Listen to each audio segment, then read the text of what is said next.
अच्छा, अब हम लोगों ने ना पढ़ने हैं कि जो stages of progression of epithelial cancer. जो एपिथेलियल कैंसर होता है इसको यानी कार्सिनोमा हम कहते हैं। तो कार्सिनोमा की स्टेजेस होती है प्रोग्रेशन की। पहले वहाँ डिस्प्लेजिया आता है, फिर कार्सिनोमा इन साइटू बनता है, फिर इन्वेसिव कार्सिनोमा बनता है, फिर मेटास्टेसिस हो जाती है।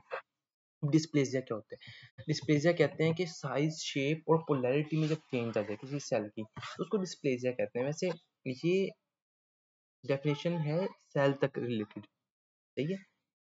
वैसे एक्चुअली डिस्प्लेजिया मतलब एबनॉर्मल सी, बस उसका स्ट्रक्चरल एबनॉर्मेलिटी आ जाती है कि जिस तरह चीजें होनी चाहिए थी उस तरह नहीं होती। तो अब डिस्प्लेजिया में ये फर्स्ट स्टेज है, इसमें प्लियोमॉर्फिज्म होगा, ठीक है। और ये फुल थिकनेस नहीं होगा, पार्शियल थिकनेस होगा, ठीक है। अगर फुल थिकनेस तक चला जाए ना तब उसे कहते हैं कार्सिनोमा इन साइटू, मतलब पूरी जो एपिथेलियम है वो अगर इन्वॉल्व हो जाए ना तब कहेंगे कार्सिनोमा इन साइटू। अगर फुल थिकनेस नहीं है, पार्शियल थिकनेस है, तो उसे डिस्प्लेसिया कहेंगे। और ये डिस्प्लेसिया जो है ये रिवर्सिबल होता है और कार्सिनोमा इन साइटू इरिवर्सिबल होता है। इनमें से फिर आपको पता है अगर बेसमेंट मेम्ब्रेन इन्वेड हो जाए और मेटास्टेसिस अगर मेटास्टाइज कर जाए। अच्छा, तो डिस्प्लेसिया एपिथेलियम में देखा जाता है। डिस्प्लेसिया पोलैरिटी और आर्किटेक्चर में चेंज को कहते हैं। पोलैरिटी समझते हैं, पोलैरिटी और आर्किटेक्चर क्यों छोड़े। पोलैरिटी और आर्किटेक्चर में चेंज को देखा जाता है। फिर अपने पास आ गया in sequence of epithelial metaplasia to dysplasia to carcinoma in situ would be most characteristic for. ये जो मतलब ये जो पैटर्न में बताया ना, डिस्प्लेजिया होना फिर कार्सिनोमा इन साइटू होना, ये जो हमारे पास सर्वाइकल कैंसर है इसके अंदर बड़ा ही ये जो क्लासिकली में नजर आते हैं तीनों चीजें, चारों चीजें, ठीक है। तो वही बात करें कि ह्यूमन पेपिलोमा वायरस जो है ना उसमें ये मोस्ट कैरेक्टरिस्टिक ये वाली चीजें आती हैं। और उसके जो कैंसर है उसमें डिस्प्लेजिया ऑफ द सर्विक्स कौन करवाते हैं? पेप स्मेयर वगैरह सारी चीजें आ गई, ठीक है। कोइलोसाइट्स ये एब्नॉर्मल से सेल्स होते हैं ऐसे करके कुछ, ठीक है। तो ये उधर नजर आते हैं हमें पेप स्मेयर पे ना अगर डिस्प्लेजिया हो तो। फिर अपने पास आ गया 18 साल की लड़की है, उसको माइल्ड डिस्प्लेजिया सर्विक्स का। तो उसने पूछा कौन सा ग्रेड है, तो सिन 1 में। 3 होते हैं, 1 2 3 ना, 3 1 2 3। अच्छा, फिर अपने पास आ गया कि वही बातें सारी इनको अपन देखते हैं। Dysplasia, dysplasia, Pep smear. Usual site of fibrous dysplasia is maxilla. अब ये क्या चीज है यार, ये अलग तरह का डिस्प्लेजिया है। यहाँ तक हम एपिथेलियल डिस्प्लेजिया की बात कर रहे थे, अब उसे ना बीच में बता दिया है फाइब्रस डिस्प्लेजिया। ये स्केलेटल सिस्टम में होता है, ठीक है। स्केलेटल सिस्टम में मतलब जो बोन बनने का एक आपको पता है ना किस तरह एक खास किस्म का एक आर्किटेक्चर होता है बोन का, कम्पैक्ट बोन का, स्पॉन्जी बोन का। तो वो खराब सा हुआ होता है, ऐसे वैसे नहीं बनता। तो वो खराब बोन बनना मोस्ट कॉमन किधर होता है? मैक्सिला में। और इसी तरह फाइब्रोमस्कुलर डिस्प्लेजिया ये वेसल्स से रिलेटेड है। जो रीनल आर्टरीज होती है ना उसमें होता है फीमेल्स में। आई गेस मिडिल एज में ज़्यादा, शायद यंग एज में, मिडिल एज में कॉमन होता है। और वो हाइपरटेंशन के साथ प्रेजेंट करते हैं। खैर उसके अंदर ये था कि वो उसमें वो ये और चीज़ है, ये उन वेसल्स का स्ट्रक्चर सही से नहीं बना, ठीक है। उन वेसल की वॉल का स्ट्रक्चर सही से नहीं बना, उसे फाइब्रोमस्कुलर डिस्प्लेजिया कह दिया। अगर स्केलेटल सिस्टम सही से नहीं बना तो उसको फाइब्रस डिस्प्लेजिया कह दिया। तो ये अलग बातें हैं, इनको भी याद रखना है। अच्छा, cervical dysplasia caused by multiparity. Multiparity is a risk factor for cervical dysplasia.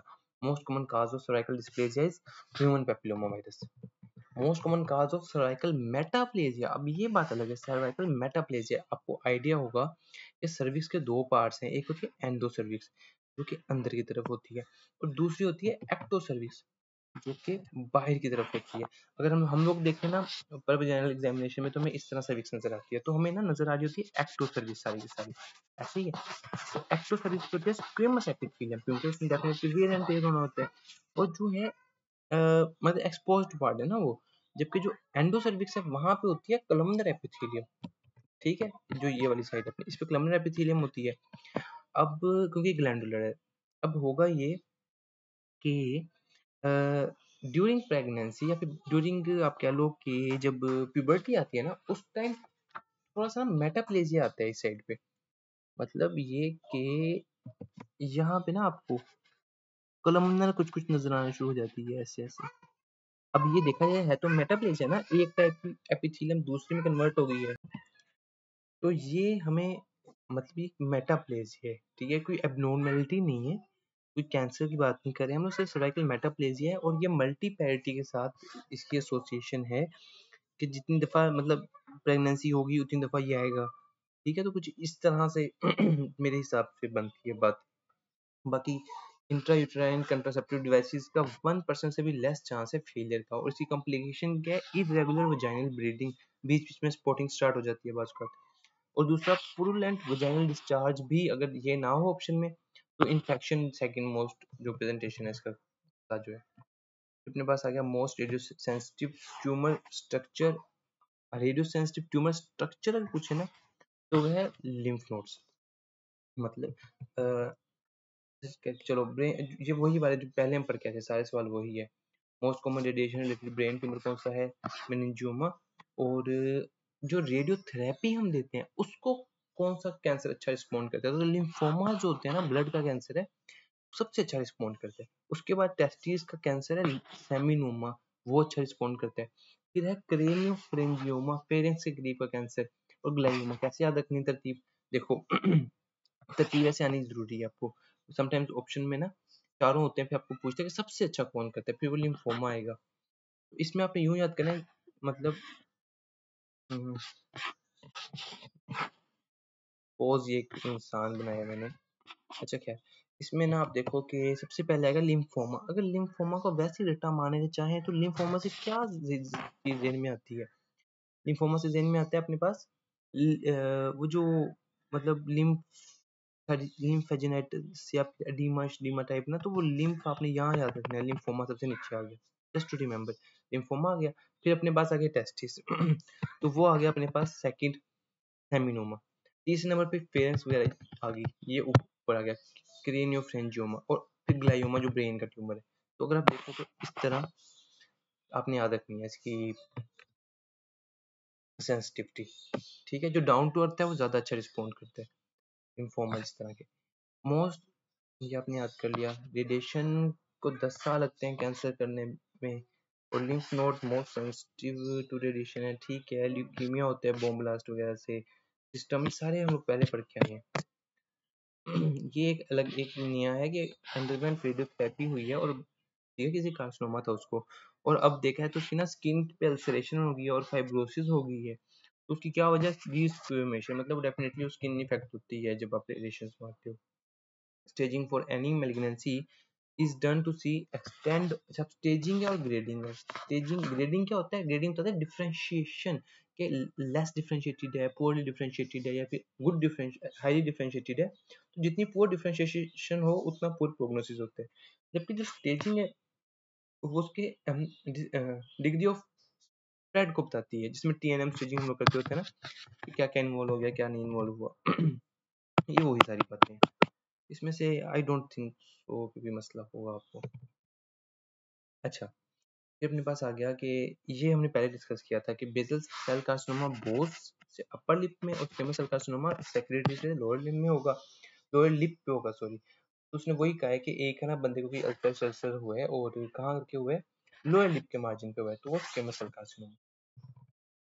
ठीक है, लोअर लिप कैसे ड्राइड होता है, ये मैंडिबुलर प्रोमिनेंस से अराइज होता है। एम्ब्रियो का सवाल है ये आपने याद करना है।